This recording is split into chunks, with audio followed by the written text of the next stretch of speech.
चलिए, दो next governor general हैं लॉर्ड डलहौजी। लॉर्ड डलहौजी जिनका जो टाइम पीरियड रहता है, जो शासनकाल रहता है, वो 1848 से 1848 से 1856 तक 1856 तक रहता है। ठीक है, और लॉर्ड डलहौजी काफ़ी फेमस है, काफ़ी महत्वपूर्ण है। इनके ऊपर से कई सारे क्वेश्चन है जो एग्जाम में पूछे जाएंगे। तो देखिएगा, लॉर्ड डलहौजी जो अपॉइंट होते हैं as a governor general of India from 1848 to 56। लेकिन अगर इनके प्रीवियसली हम बात करें, इनके पहले अगर बात करें, तो इनके पहले जो गवर्नर जनरल थे उनका नाम था हेनरी हार्डिंग्स। और हेनरी हार्डिंग जिनका शासनकाल कब से कब तक हमने डिस्कस किया है, तो 1844 से 1848 तक आप लोग देखते हैं किस व्यक्ति का शासनकाल रहता है, किसका शासन टाइम पीरियड रहता है।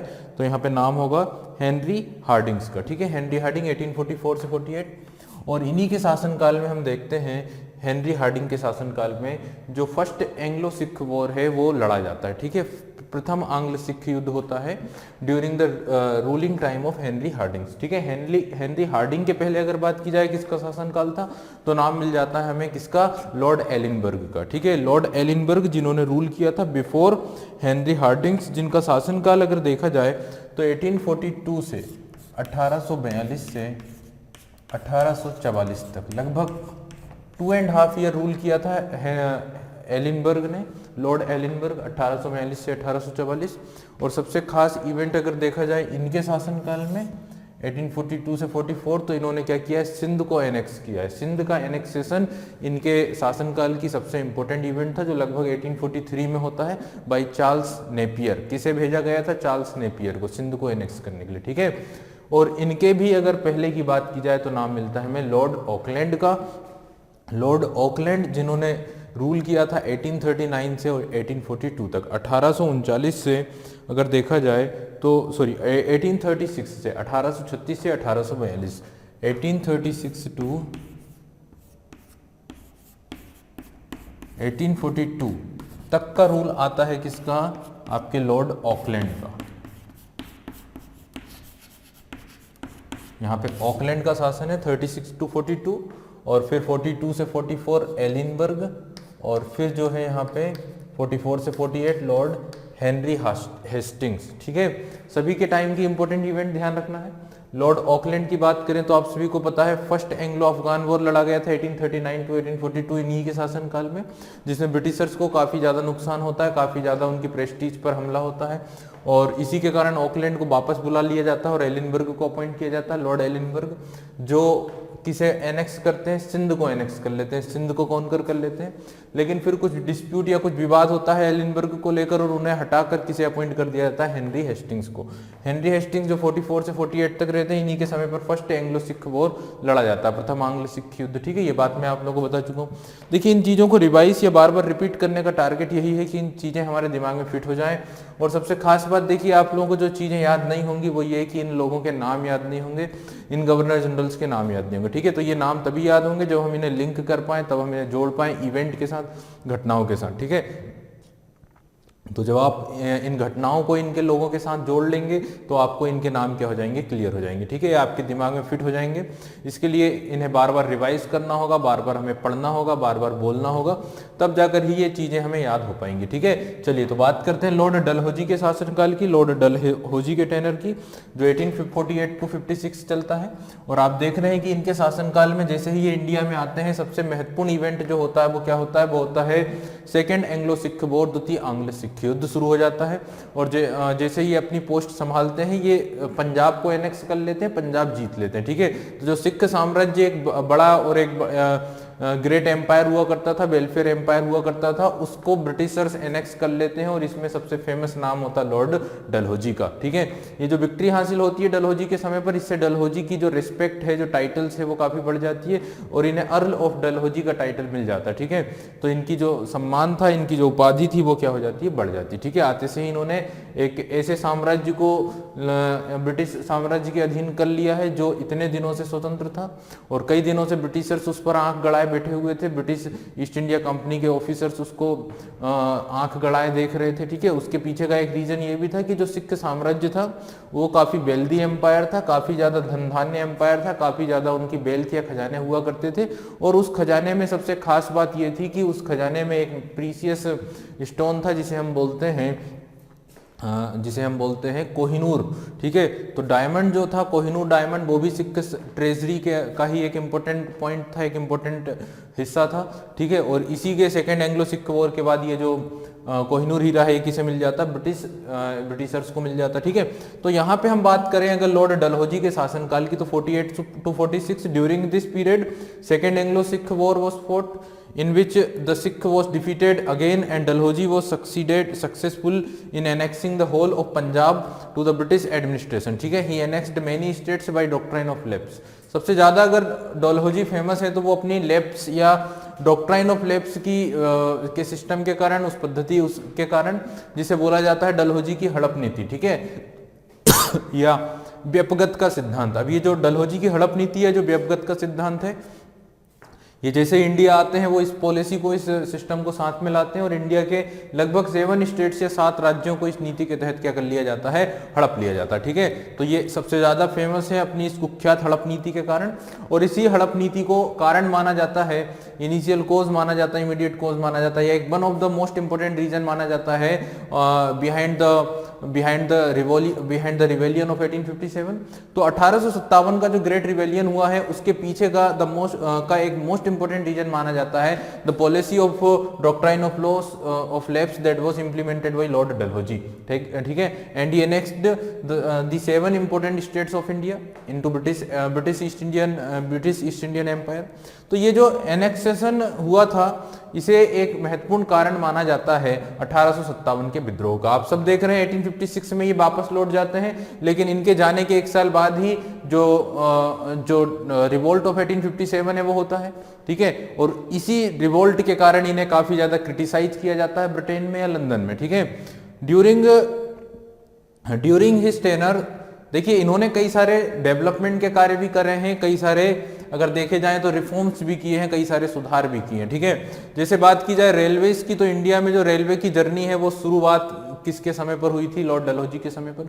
इन्होंने ही सबसे पहले रेलवेज इंडिया में शुरू की है 1853 में, 16 सितंबर की बात है लगभग। तो जो रेलवेज है वो शुरू हुई थी 1853 में, मुंबई से थाने के बीच में फर्स्ट जो गुड्स ट्रेन थी वो चलाई गई थी। तो during his tenure first railways in between Bombay and Thane was opened in 1853 and in the same year Calcutta and Agra were connected by telegraph. तो साथ ही साथ टेलीग्राफ की जो सर्विसेज थी, जो टेलीग्राफ की सेवाएं थी, वो इनके ही शासनकाल में शुरू हुई है। कलकत्ता और मद्रास के बीच में, कलकत्ता एंड आगरा के बीच में, कलकत्ता और आगरा के बीच में टेलीग्राफ की सर्विस शुरू कराई गई थी। और ये जो टेलीग्राफ सर्विस थी, ये एक बेसिक रीजन होता है कि जो रिवोल्ट ऑफ 1857 है उसे क्या किया गया था, कंट्रोल कर लिया गया था। तो इसमें सबसे ज्यादा सहायक अगर कोई सी सर्विस साबित हुई थी तो वो एक टेलीग्राफ सर्विस थी, ठीक है।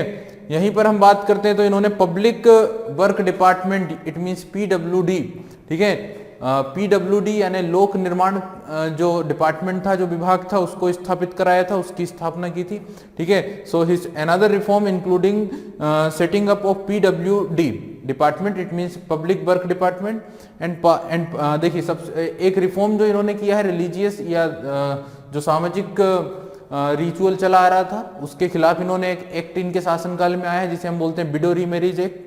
विडो रीमैरिज एक्ट इन्हीं के शासनकाल में पास हुआ था इन 1856। और आप सभी को पता है कि विधवा पुनर्विवाह के लिए कार्य करने वाले जो सोशल रिफॉर्मर थे उनका नाम था ईश्वरचंद विद्यासागर। और ईश्वरचंद विद्यासागर इसके लिए काफी समय से संघर्ष कर रहे थे, काफी स्ट्रगल कर रहे थे।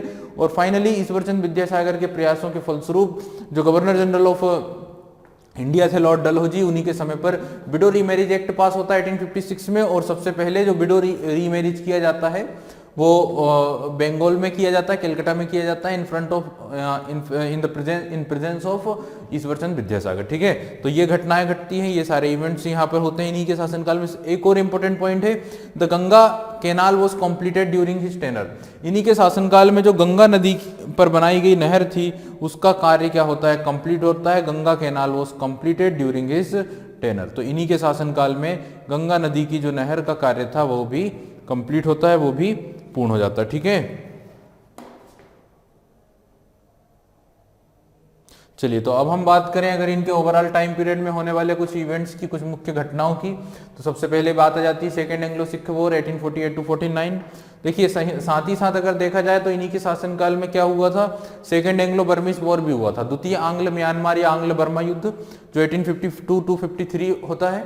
जबकि आप सभी को पता है फर्स्ट एंग्लो बर्मीज वॉर की बात अगर की जाए, पहले आंग्ल बर्मा युद्ध की बात की जाए तो 1824 टू 26 1824 से 1828 तक हुआ था या 1824 से 1826 तक चला था during the time period of Lord Amherst. तो एमहर्स्ट के शासनकाल में, लॉर्ड एमहर्स्ट के टाइम पीरियड पर फर्स्ट एंग्लो बर्मा युद्ध हुआ था, प्रथम आंग्ल बर्मा युद्ध हुआ था। ठीक है, तो प्रथम आंग्ल बर्मा युद्ध ध्यान रखना है 1824 टू 1826 जो किसके समय पर हुआ है, जो हुआ था किसके समय पर, लॉर्ड एमहर्स्ट के समय पर। ठीक है, वहीं अगर हम बात करें फर्स्ट एंग्लो नेपाल वॉर या जिसे गोरखा वॉर भी कहा जाता है, तो गोरखा वॉर या एंग्लो नेपाल वॉर किसके समय पर हुआ था, क्वेश्चन आपसे पूछा जाएगा, आंसर होगा लॉर्ड हेस्टिंग्स। तो लॉर्ड हेस्टिंग्स के समय पर एंग्लो नेपाल वॉर या गोरखा वॉर कहा जाता है, जो 1814 से शुरू हुआ था, 1814 से, और जो 1818 या 1816 तक लगभग चला था। ठीक है, और फाइनली फिर संगोली की संधि के द्वारा नेपाल वाले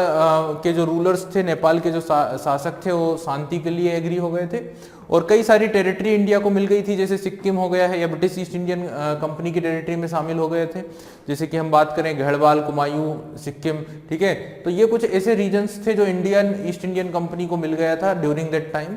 और साथ ही साथ कई सारे ऐसे गोरखास थे, कई सारे ऐसे गोरखा कम्युनिटी के लोग थे जो ब्रिटिश आर्मी में शामिल हो गए थे, ब्रिटिश सेना में शामिल हो गए थे। ठीक है, तब से एक नई रेजिमेंट बन गई थी ब्रिटिश आर्मी में, जिसे हम गोरखा रेजिमेंट के नाम से जानते हैं, और जो ब्रिटिशर्स के लिए काफी सहायक साबित हुए, जिन्हें एक काफी स्वामी भक्त कौम के रूप में जाना जाता था। ठीक है, अगर हम बात करते हैं रिवोल्ट ऑफ 1857 की, तो उसे वहां पे जो लखनऊ में रिवोल्ट हुआ था उसे कंट्रोल किया था किसने, गोरखा बटालियन ने। वहीं पर हम बात करते हैं इनके शासनकाल की सबसे इंपोर्टेंट इवेंट है डॉक्ट्राइन ऑफ लेप्स या हड़प नीति या व्यवगत का सिद्धांत, जो इनके समय पर हुआ था। ठीक है, अब ये हड़प नीति क्या थी, कैसी थी, इसमें किस तरह से कार्य हुआ है, किस तरह से इसका एप्लीकेशन हुआ है, और फिर इस नीति का जो क्रिटिसाइजेशन किया गया है, इसके खिलाफ जो बातें की गई है, ये सारी चीजें समझेंगे। फिर सबसे खास चीज अगर हम देखें या एक इंपॉर्टेंट चीज हम देखते हैं, तो इन्हीं के द्वारा अवध को एनेक्स किया गया था, अवध का अधिग्रहण किया गया था, अवध को ईस्ट इंडियन साम्राज्य में या ईस्ट इंडियन एम्पायर में मर्ज किया गया था, एनेक्स किया गया। ठीक है, तो अवध को इन्होंने शामिल कर लिया है, इसके लिए इनका काफी क्रिटिसाइजेशन किया जाता है इंडिया में, भारत में अवध के लोगों के द्वारा। साथ ही आर्मी में काफी ज्यादा विरोध होता है, क्योंकि आप सभी को पता है कि आर्मी में सबसे ज्यादा जो ट्रूप्स थे वो अवध, यूपी, बिहार के हुआ करते थे। तो अवध का जब एनेक्सेशन होता है तो इससे काफी विरोध होता है इनका। साथ ही हम बात करें Indian railway begins journey in 1853 1853 में, इन्हीं के समय में इंडियन रेलवे अपनी जर्नी शुरू करती है। टेलीग्राफ बिगिंस इन इंडिया 1854 1814 में, इन्हीं के द्वारा या इन्हीं के शासनकाल में टेलीग्राफ सर्विस शुरू होती है। ठीक है, और भी कई सारे इंपोर्टेंट फंक्शंस इन्हीं के समय पर होते हैं। अगर हम बात करें वुड्स डिस्पैच, चार्ल्स वुड नामक व्यक्ति के द्वारा एक वुड्स डिस्पैच शुरू किया गया था, एक वुड्स डिस्पैच यानी वुड्स का एक प्रस्ताव आया था। ठीक है, जिसे पार्लियामेंट की तरफ से पास किया गया था 1954 1854 में, और जिसके माध्यम से इंडिया में एजुकेशन से रिलेटेड कई रिफॉर्म्स हुए थे, शिक्षा से संबंधित कई सुधार हुए थे, और कई सारी प्रोविजन, कई सारी यूनिवर्सिटीज और स्कूल्स वगैरह बनाए गए थे। ये जो वुड्स डिस्पैच है, इसे Magna carta of Indian education भी कहा गया था। ठीक है, क्योंकि एजुकेशन में सबसे ज्यादा रिफॉर्म्स इसी वुड्स डिस्पैच के माध्यम से इंडिया में हुए थे। ठीक है, वहीं हम बात करते हैं इनके समय पर। देखिए, इनके समय पर गर्मी में या समर में कैपिटल जो है शिफ्ट करके शिमला पहुंचा दी जाती थी। तो हिमाचल प्रदेश में काफी ज्यादा एडमिनिस्ट्रेटिव फंक्शंस होते थे, काफी ज्यादा कार्य किए जाते थे, और इसी के कारण वहां पर एक सिटी स्टेब्लिश हो गई इन्हीं के नाम पर, जिसे कहा जाता है डलहौजी या डलहौजी नगर या डलहौजी सिटी। ठीक है, तो ध्यान रखिएगा, the hill station of Dalhousie in Himachal Pradesh was named after him. तो इन्हीं के नाम पर हिमाचल प्रदेश में एक डलहौजी नगर बसाया गया है, जो एक हिल स्टेशन है। It was established in 1854 as a summer retreat for English civil and military officials. तो ये एक प्रकार की समर रिट्रीट थी, एक समर कैपिटल के रूप में हुआ करती थी गर्मी के मौसम में, जो कि अंग्रेजों के सिविल और मिलिट्री ऑफिशियल्स वहां पे जाया करते थे। तो इस तरह से इन्होंने समर कैपिटल स्टेब्लिश कर लिया था डलहौजी को। ठीक है, या शिमला भी कहा जाता है कई बार। तो इस तरह से हमें ध्यान में रखना है कि इनके समय पर ये सारे पॉइंट्स हैं, ये सारे इवेंट्स जो हुए थे। अब स्टार्ट करते हैं एक एक टॉपिक को। जैसे कि सबसे पहले हम बात करेंगे सेकेंड एंग्लो सिख वॉर या द्वितीय आंग्ल सिख युद्ध। हालांकि हमने उसे ब्रिटिश विक्ट्री में ऑलरेडी डिस्कस कर चुके हैं। जब अंग्रेजों का विजय वाला टॉपिक हमने डिस्कस किया था लेक्चर 4, उसी में हम इस टॉपिक को डिस्कस कर चुके हैं। तो एक बार फिर से हम देख लेते हैं during the ruling time of lord Dalhousie किस तरह से एंग्लो सिख वॉर होता है और उसके पीछे क्या कॉजेस होते हैं। चलिए, तो सबसे पहली बात हम कर रहे हैं सेकेंड एंग्लो सिख वॉर के बारे में। द्वितीय आंग्ल सिख युद्ध के बारे में, जो डलहौजी के शासनकाल के एकदम इनिशियल लेवल पर शुरू हो जाता है, प्रारंभिक दौर में ही शुरू हो जाता है। तो हम बात करते हैं। The first major conflict during the early period of lord Dalhousie was the second Anglo Sikh war in 1848 to 49। आप सभी को पता है 1848 से 1849 तक ये जो द्वितीय आंग्ल सिख युद्ध है ये चला था, ये लड़ा गया था, ठीक है। विच ended with annexation of Punjab and the Sikh kingdom, और ये युद्ध समाप्त होता है पंजाब पर नियंत्रण के साथ साथ सिख साम्राज्य पर कंट्रोल के साथ साथ, ठीक है। जिससे डलहौजी की जो फेमसनेस थी, डलहौजी का जो फेम था वो काफी बढ़ जाता है, उसकी रिस्पेक्ट काफी बढ़ जाती, ठीक है। After the treaty of Lahore sir Henry Lawrence was appointed at the Lahore दरबार टू कंट्रोल द पॉलिसीज, ठीक है। अब आप ये समझें कि ट्रीटी ऑफ लाहौर आप सभी ने सुना होगा, लाहौर की संधि सुनी होगी सभी ने, ट्रीटी ऑफ लाहौर। हमें इस बात पर फोकस करना है, इस मुद्दे को समझना है कि आखिर सेकेंड एंग्लो सिख वॉर के पीछे क्या कॉजेस थे, उसके पीछे क्या रीजन थे, क्या कारण थे, इन चीज़ों को समझना है, ठीक है। तो आप ये जानते हैं कि जो first Anglo Sikh war complete हुआ था इन 1846 में, 1846 में जब पहला आंग्ल सिख युद्ध कंप्लीट हुआ था तो एक ट्रीटी साइन की गई थी इन 1846 जिसका नाम था ट्रीटी ऑफ लाहौर। लाहौर की संधि हुई थी 1846 में, आप सभी को पता है। और इस संधि का एक प्रोविजन ये था कि एक ब्रिटिश रेजिडेंट को अपॉइंट किया जाएगा, एक ब्रिटिश अधिकारी को नियुक्त किया जाएगा लाहौर में, ठीक है। तो एक ब्रिटिश रेजिडेंट अपॉइंट किए गए थे जिनका नाम था लॉरेंस, सर हेनरी लॉरेंस को अपॉइंट किया गया था as a British resident in Lahore, ठीक है। और ये जो हेनरी लॉरेंस थे ये ब्रिटिश पॉलिसीज को क्या करते हैं, इंप्लीमेंट करते हैं सिख किंगडम में या सिख साम्राज्य में, ठीक है। तो हेनरी लॉरेंस एक ब्रिटिश रेजिडेंस के रूप में नियुक्त किए गए थे। अब देखिए क्या होता है, sir Henry Lawrence was appointed at the Lahore दरबार टू कंट्रोल द पॉलिसीज। तो लाहौर दरबार में वो नियुक्त किए गए हैं, सिख दरबार में नियुक्त किए गए हैं। लेकिन क्या होता है कि कुछ टाइम के बाद ये जो हेनरी लॉरेंस थे इन्हें किसी कारण बस अपनी इस पद को छोड़ना पड़ता है, अपनी पोस्ट को छोड़ना पड़ता है और ये वापस लंदन लौट जाते हैं, ब्रिटेन लौट जाते हैं और इनकी जगह पर एक दूसरे ऑफिसर को अपॉइंट किया जाता है जिसका नाम था फ्रेडरिक क्यूरी। तो फ्रेडरिक क्यूरी नाम का एक रेजिडेंट नियुक्त किया जाता है, फ्रेडरिक क्यूरी नाम का एक ऑफिसर अपॉइंट किया जाता है as a British resident in Lahore Darbar, ठीक है, लाहौर दरबार में। अब ये जो फ्रेडरिक क्यूरी होता है ये थोड़ा सा एक डिफरेंट टाइप का व्यक्ति था as compare to Henry Lawrence. Henry Lawrence के जो टर्म्स थे उस समय के सिख दरबार के अधिकारियों के साथ, सिख ऑफिसर्स के साथ, सूबेदारों के साथ, ठीक है, उनके साथ ठीक तरह के टर्म्स थे, थोड़े वो फ्लेक्सिबल समझ हो चुके थे और वो अंडरस्टैंड कर चुके थे आपस में। लेकिन जैसे ही फ्रेडरिक क्यूरी अपॉइंट होता है, और फ्रेडरिक क्यूरी की अगर बात की जाए तो he was a legalist and a puritan who asked the somewhat independent governor of Multan Diwan Mulraj to pay arrears of the taxes।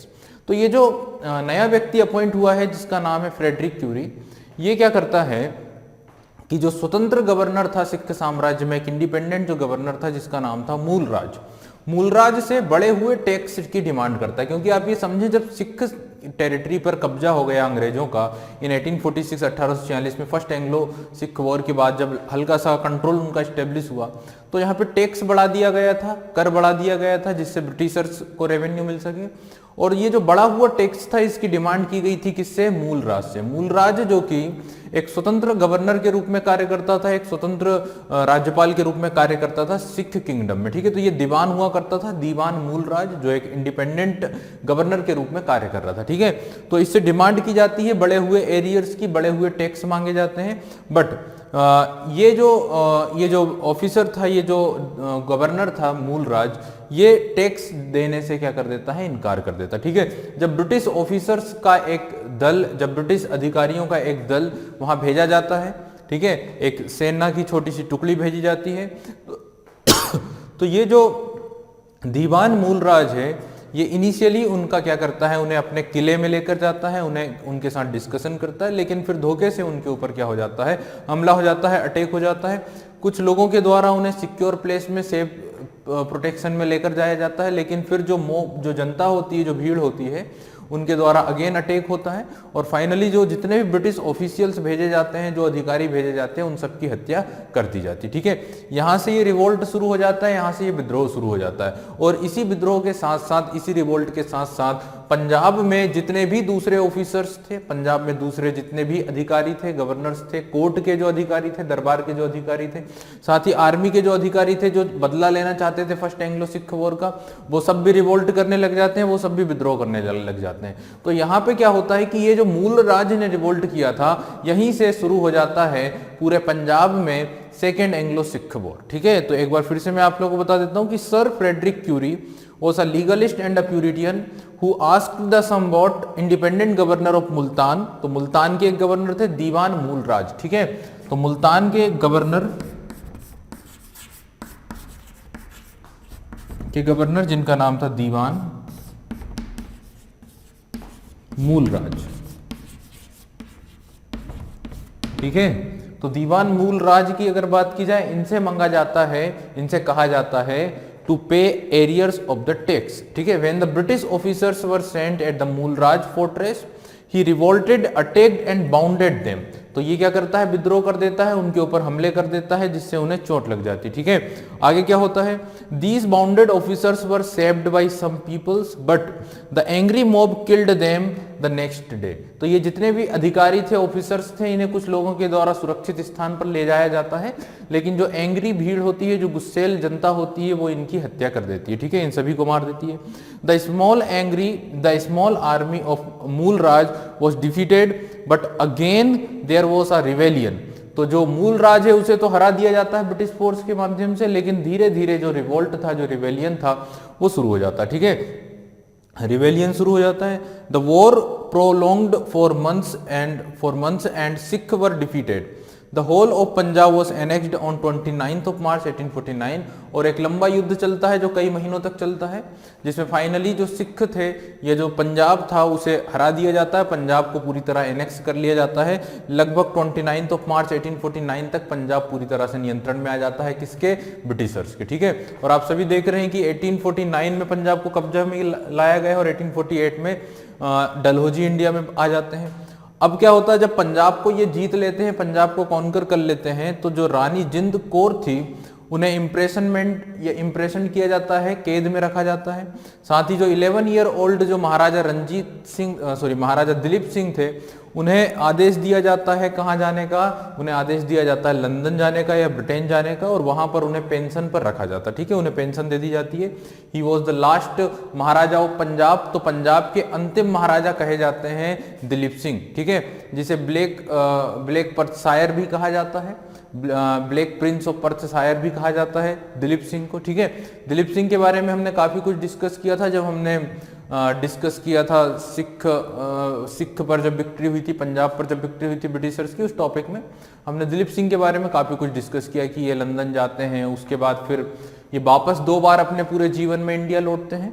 एक बार कब लौटते हैं, तो अपनी माँ जिंद कौर को लेकर जाने के लिए ब्रिटेन, और फिर जब जिंद कौर की मृत्यु हो जाती है लगभग 1863 के अराउंड, तब उनका अंतिम संस्कार करने के लिए एक बार ये इंडिया आते हैं और नासिक के पास गोदावरी नदी में अपनी माँ का अंतिम संस्कार करके ये वापस लौट जाते हैं। ठीक है, और फिर इनकी डेथ भी कहाँ होती है, तो इनकी डेथ भी यूरोप में या फिर पेरिस में कहीं होती है। ठीक है, इस तरह से हमने बात करी थी, इनके बारे में काफी कुछ डिस्कस किया था, जिन्हें हम बोलते हैं ब्लैक प्रिंस ऑफ पर्थशायर या फिर दिलीप सिंह। ठीक है, Rani Jind Kaur was imprisoned and the 11 year old Maharaja Dilip Singh was sent to London to retire on pension. This was a major success under the lord Dalhousie who not only subdued the rebellion in the region but also annexed a large territory to the British India। ठीक है, तो इस तरह से Lord Dalhousie के समय पर ये सारा अचीवमेंट हासिल होता है, जो ना सिर्फ एक रिवोल्ट को कंट्रोल करते हैं, बल्कि एक बड़े साम्राज्य को भी ब्रिटिश ईस्ट इंडियन टेरिटरी में क्या कर लेते हैं, मर्ज करा लेते हैं या एनेक्स कर लेते हैं। तो ये एक बहुत बड़ी विक्ट्री होती है लॉर्ड डलहौजी की, और इसी के कारण इनकी जो उपाधि थी, जो टाइटल था, उसमें इजाफा होता है, इनके टाइटल्स में ग्रोथ हो जाती है। ठीक है, और काफी सम्मान पूर्वक उपाधि इन्हें मिल जाती है अर्ल की। ठीक है, चलिए आगे चलते हैं और अब हम नेक्स्ट इनके समय पर होने वाले इवेंट की बात करते हैं। और जो नेक्स्ट इवेंट है वो ये है कि वो हुआ था सेकेंड एंग्लो बर्मीज वॉर, द्वितीय आंग्ल बर्मा युद्ध। ठीक है, तो अब हम बात करेंगे इन्हीं के समय पर होने वाला सेकेंड इवेंट, द्वितीय युद्ध, दूसरा महत्वपूर्ण इवेंट जिसका नाम है सेकेंड एंग्लो बर्मिश वॉर।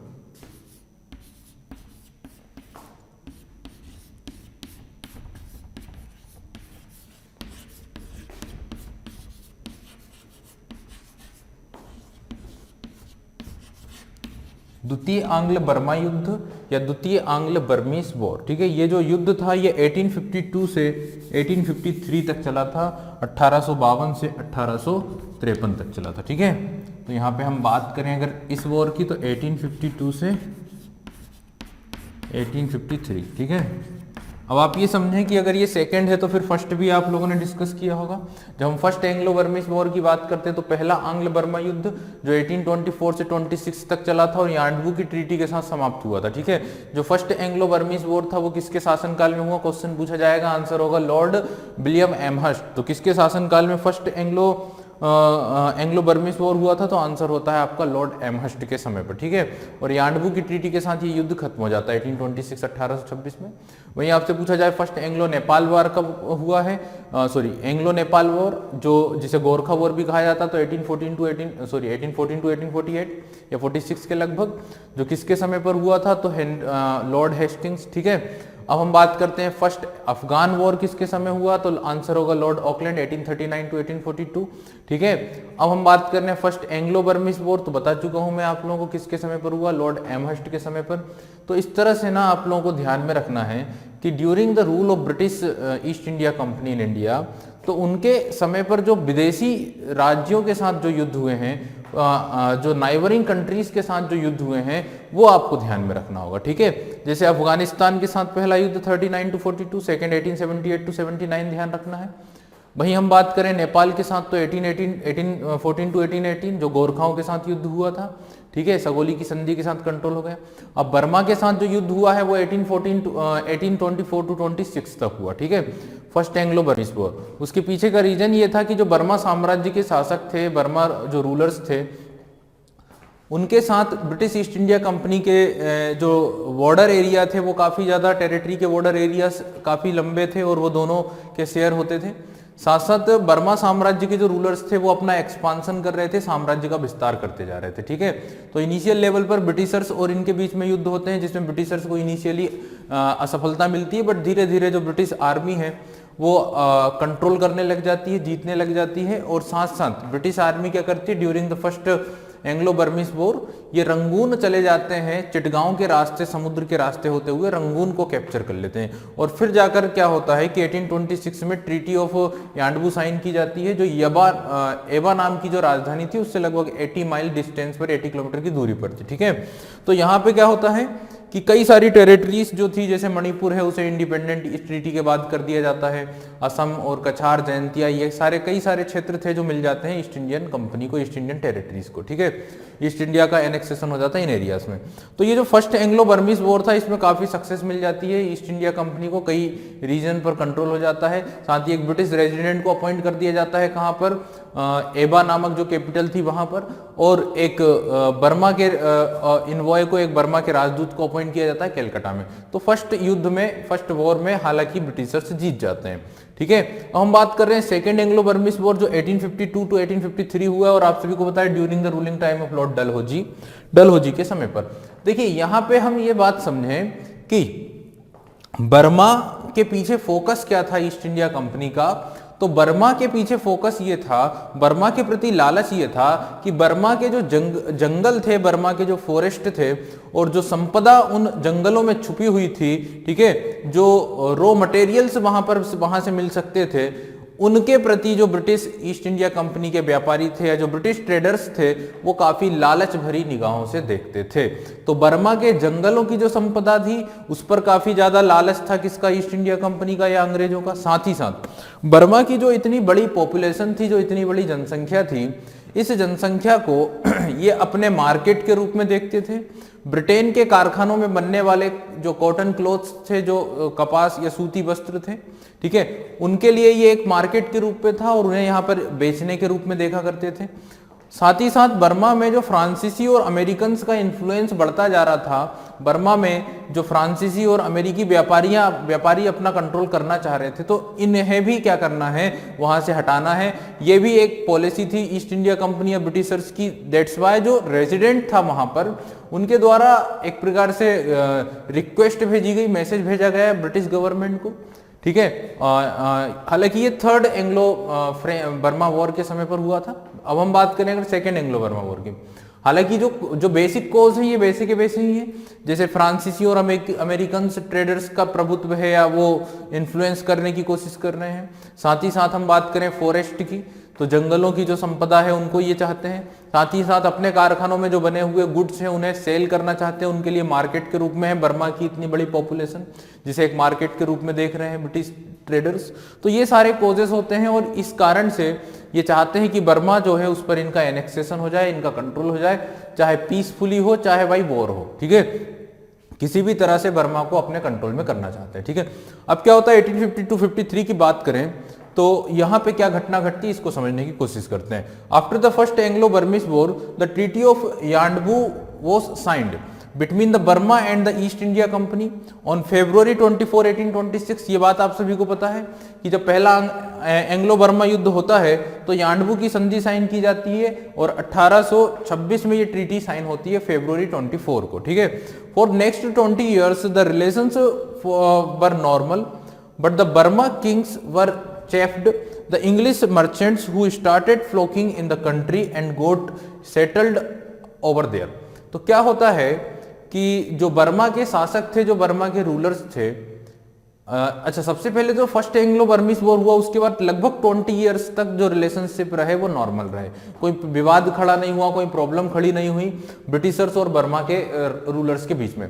लेकिन इस दौरान 1852-53 के दौरान क्या होता है कि जो बर्मा के शासक थे, जो बर्मा के रूलर्स थे, उनके द्वारा ब्रिटिश व्यापारियों का, ब्रिटिश ट्रेडर्स का, ब्रिटिश अधिकारियों का मजाक उड़ाया जाता है, ठीक है। उनके ऊपर चीटाकसी की जाती है और साथ ही साथ जब वो बर्मा में घूम रहे होते हैं या बर्मा में जब वो सेटल होते हैं, जब वो निवास कर रहे होते हैं, तो उनका काफी ज्यादा क्या किया जाता है, उन्हें ह्यूमिलिएट किया जाता है, उनका मजाक उड़ाया जाता है, ठीक है।